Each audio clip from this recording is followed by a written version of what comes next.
We got Nonstop Sports beat the greatest player that never was, Penny Hardaway. Was supposed Lil to Penny. be Magic Johnson 2.0, but instead he was Derrick Rose, 15 years before Derrick Rose. Once the most explosive and most popular point guard in the NBA, Hardaway's prime was derailed by multiple injuries. This is the story of Penny Hardaway, the greatest player that never was, and one of the biggest what-ifs in NBA history. Yeah, Anthony definitely one of the Hardaway biggest was born what-ifs. in 1971 in a poor neighborhood in Memphis, Tennessee. When he was 3, his mother moved to Oakland for work, leaving Anthony with his grandmother Louise. And it was Louise who gave Anthony his famous nickname. She was calling him Pretty, but due to her thick southern accent, it sounded more like Penny. And soon, everybody was calling him that. And to protect him from all the gang violence that was going on around them, Louise gave Penny the greatest gift he ever received, his first basketball. Soon, Penny would spend all his days on the asphalt playground courts. I played for 9 hours a day since I was 8. Some boys would come play, go home, eat, then come back, and I'd still be there playing. Mostly I played by myself. And when he reached high school, all those That was hours me, man. Hey, that was me. That was me. I played all by myself, man. I'd still be there The greatest. What's the saying? I think Kyrie said it once when he was on stream with Kai. playing. Said the best workers have the greatest imagination, bro. Mostly I played by They have the creativity, the work by themselves, bro, myself. and be outside for hours and hours and hours without no one pushing them. And when he That reached was high me. school, all those hours compounded and turned him into a basketball phenom. Hardaway could do everything with the ball. He was also bigger and faster than everybody. By his senior year, Penny stood at 6'7" with an insane 7-foot wingspan. Damn. He could easily shoot over every defender and swat their shots like mosquitoes. As a senior, Hardaway averaged an unreal 36 points, 10 rebounds, 6 assists, 4 steals, and McDonald's 3 All-American? blocks per game. Hardaway's incredible play earned him the National High School Player of the Year award by McDonald's Parade All-American? magazine. Penny could choose where he wanted to go to college, but he wanted to stay close to his grandma, so he opted for Memphis State, which is now the University of Memphis. But there was one big problem. Penny couldn't pass his ACTs, despite taking the test 4 times, which put him under the infamous Proposition 48 regulation Oh, Sam for D-Wade. student athletes. While Hardaway was able to join Memphis State, he was academically ineligible to play during his freshman year.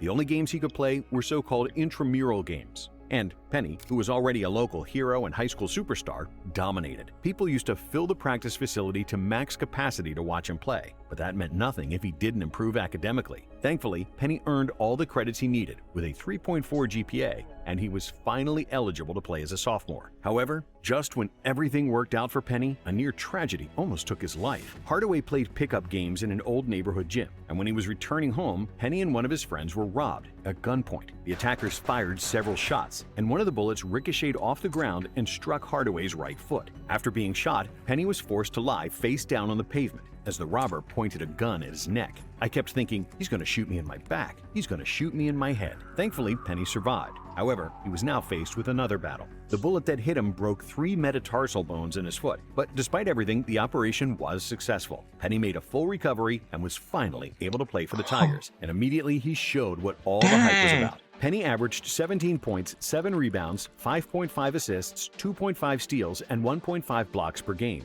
leading Memphis to the Elite 8. In the Hey, shout out Penny, bro. Hey, play for an ultra? Racy for an ultra? Don't forget, there's ultrasound.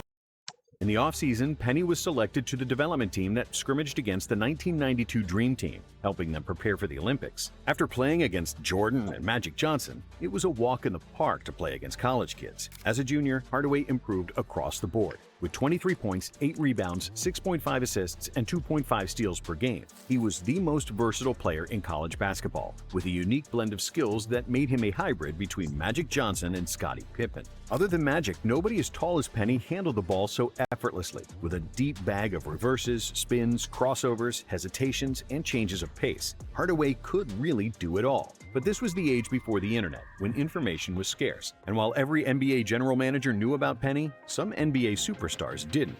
Among those who had never heard about Hardaway was Shaquille O'Neal. Shaq had just finished his first NBA season, where he dominantly won Rookie of the Year. and got selected to the All-Star game. And because he was just as good in front of the camera as he was on the court, he quickly became one of the most popular players in the NBA. Fact. Marketing executives and film producers fell in love with Shaq too. And after his rookie season, he got offered a role in a basketball film called Blue Chips, where he first met Hardaway. And when Shaq first saw Penny, he wasn't familiar with his game, actually believing that Hardaway was an actor. And even though the Orlando Magic had just a 1% chance to get the #1 overall pick, the stroke of luck gave them that opportunity. And everybody in the world believed they they get would number one pair pick? Shaq with Damn. Chris Webber, who was universally accepted as the best collegiate player. But during the shooting of Blue Chips, O'Neal got so enamored with Penny's game that he gave Orlando the ultimatum: either draft Penny or lose me. However, when the 1993 draft came around, the Magic drafted Chris Webber. The Orlando Magic select Chris Webber.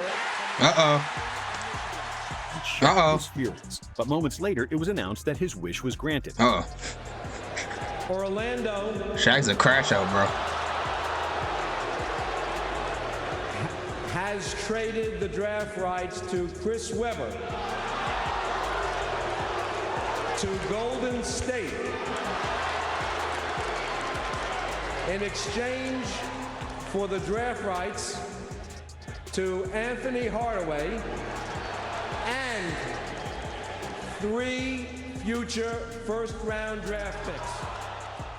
Then, when the season started, Penny and Shaq continued to build on the magic that started on the movie set. The young, fast, and athletic Orlando Magic became the most fun team in the league, finishing the And season Jordan was with 50 retired, too. wins and making the playoffs for the first time in franchise history. And even though they got swept by the Pacers in the first round, they had plenty to be happy about. Shaq averaged 29 points, 13 rebounds, and 3 blocks, while Penny proved to be a perfect point guard for him. Hardaway finished the season with 16 points, 5 boards, 6.5 assists, and 2.3 steals per game, finishing slightly behind Webber in the Rookie of the Year voting. But Jamal despite a Mashburn? plethora of young talent, the Magic were aware of their chronic lack of experience. So in the summer of 1994, they brought in Horace Grant, one of the key pieces of the 3-time champion Chicago Bulls. Brian Shaw also arrived, and the Magic were ready to take the next step. And they did. Hardaway was the conductor of the show. O'Neal attacked the rim with no mercy. Nick Anderson and Dennis Scott were hitting from outside when Shaq got doubled. Damn! Horace Grant did all the dirty work, and B. Shaw was there to steady the ship off the bench. Orlando finished the season with 57 wins and had the #1 seed in the East, with the best offensive rating in the NBA. Penny averaged 20 points and 7 assists per game on 52% shooting, and was named to the All-Star team together with Shaq.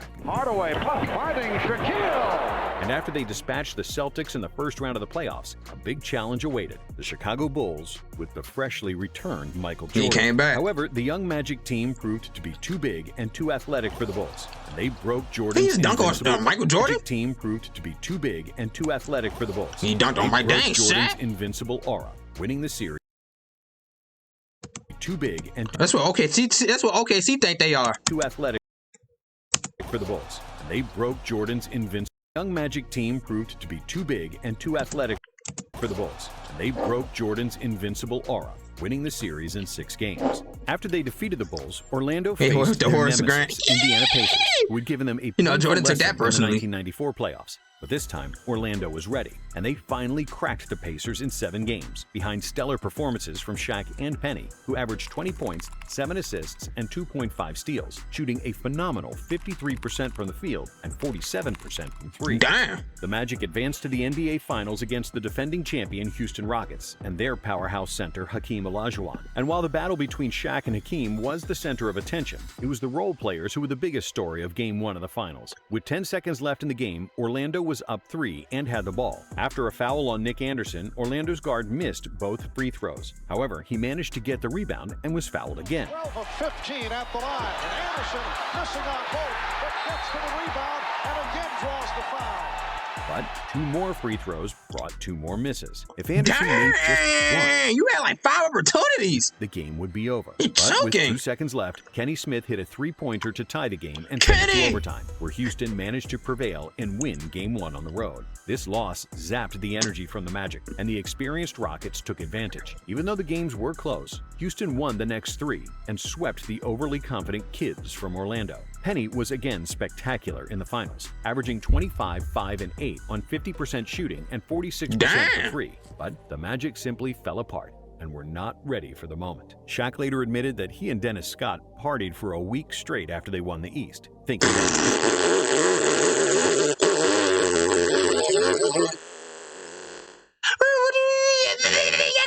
won the championship already.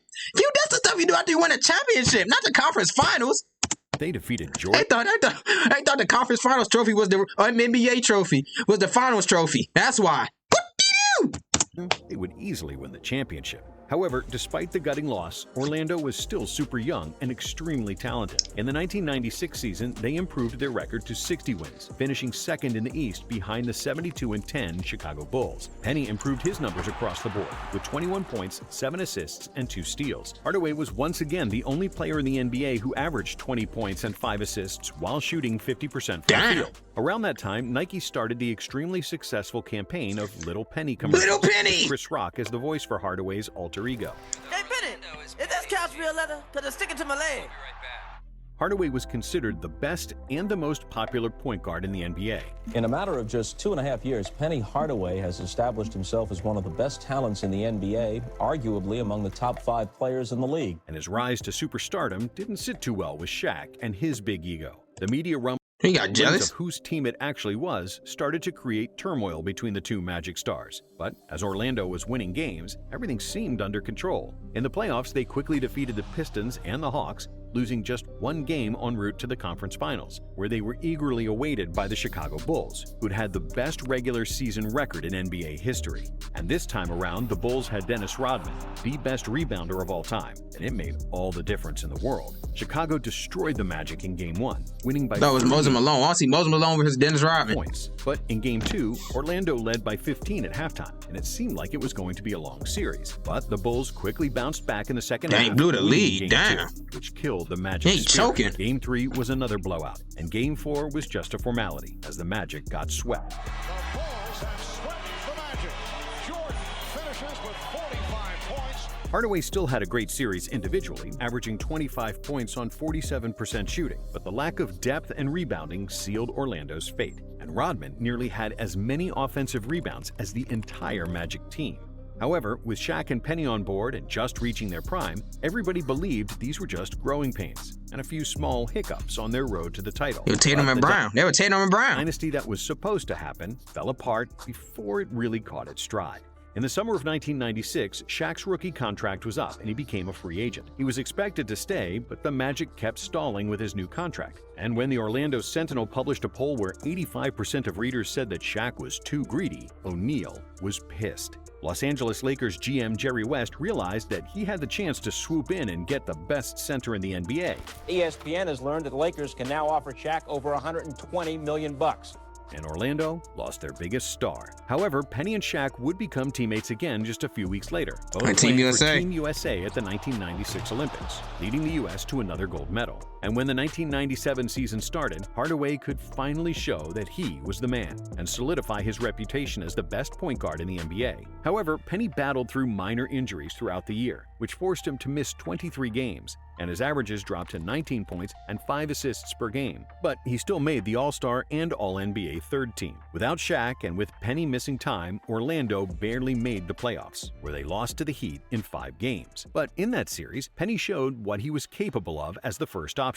Hardaway averaged 31 points, by far the best mark of any player. Nobody else on the Magic averaged more than 12, and Penny either scored or assisted on half of Magic's points. Hardaway was 26 at the time, and he was in line to take Jordan's place as the face of the NBA. But instead of dominating on the hardwood, Penny dominated operation tables and rehabilitation centers. Hardaway Living with opioid addiction can be a struggle, trapped in a cycle of opioid use, withdrawal, and craving.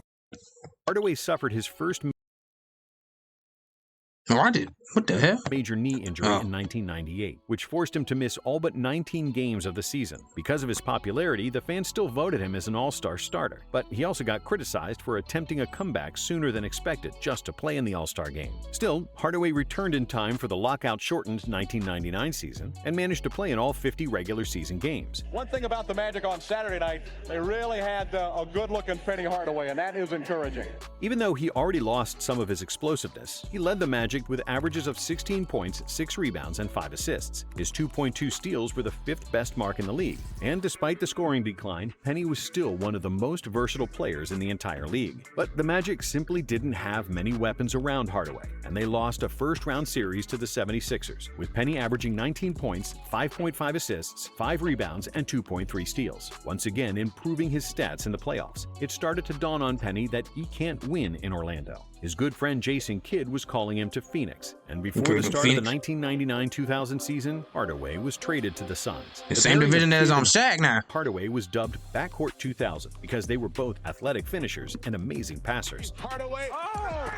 But they both weren't great three-point shooters, so neither could really play off the ball. And while the Suns' offense was average, they had the third-best defense in the league. Penny averaged 16, 6, and 5 in the regular season. And again, he upped the ante in the playoffs, leading the Suns past the Spurs even without Kidd, who was nursing an ankle injury. But in the second round, against his old friend Shaq and his Lakers, Penny was helpless. Despite averaging 21, 4, and 5, Shaq was unstoppable, and the Suns lost in 5 games. And this would be the last good season of Penny's career. The next season, he had 2 microfracture surgeries on his knee and played in just 4 games. And after the season ended, Jason Kidd got traded. In the next 2 years, Penny was relatively healthy, missing just 24 games, but it was clear he wasn't the same player anymore, as he only averaged 11 points per game. During the 2004 trade deadline, Hardaway was traded to New York, but in the next 3 seasons, he only appeared in 83 games, averaging 8 points per game. After a total of 5 surgeries on his left knee and battling arthritis, Penny finally decided to retire after the He had arthritis? 5 surgeries on his left knee. That dude like 29, he already has arthritis? Penny finally decided to retire after the 2006 season. But after missing the entire 2007 season, he gave it another go, signing a minimum deal with Miami, where he once again teamed up with Shaq. However, after only appearing in 16 games, he left the NBA for good. Hardaway was supposed to be the more athletic version of Magic Johnson, and when he was healthy, he lived up to that expectation. Between 1994 and 2000, he averaged 21.5 points, 6.5 assists, 4.5 rebounds, and 2 steals per game in the playoffs, showcasing fluidity, explosiveness, and versatility that's rarely seen from a 6'7" point guard. But the injuries chewed up his athleticism, and just like Derrick Rose, Penny's prime only lasted for a few years at the very beginning of his career. Thanks for watching Nonstop, and if you like this video, hey, shout out Nonstop. Penny, one of the biggest what-ifs ever.